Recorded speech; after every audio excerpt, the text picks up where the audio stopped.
A Kút Online és a Mosonmagyaróvári Rajta Néptánc Együttes közös ismeretterjesztő sorozata. Második részünk témája a Pest vármegyei Baglányainak hajviselete. Bag az alsó Galga mentén található, Budapesttől nagyjából 40 kilométerre.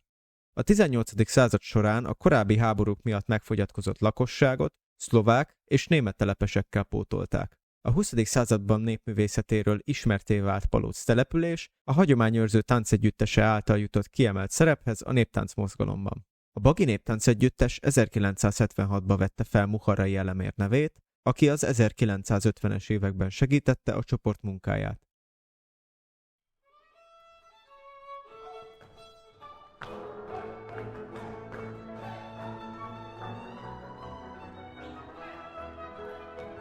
A kisebb lányok haját nem fonták, amíg nem volt elég hosszú.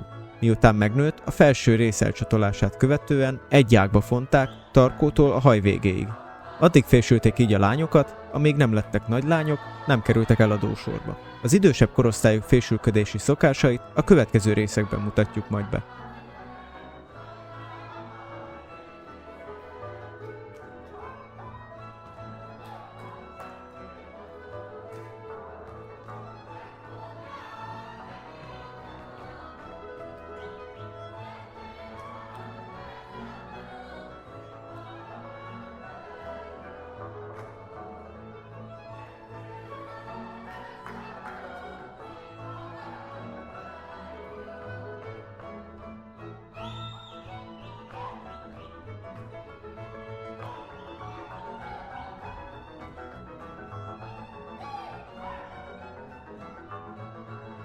A lányok hajába általában kék, rózsaszín vagy néha piros szalagot kötöttek. Az itt látható kék szalagot habos szalagnak nevezik a középen látható vízszerű minta miatt.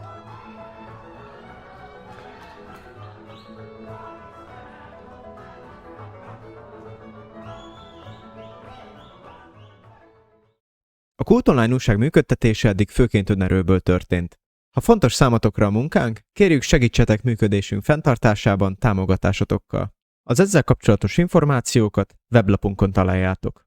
Link a leírásban.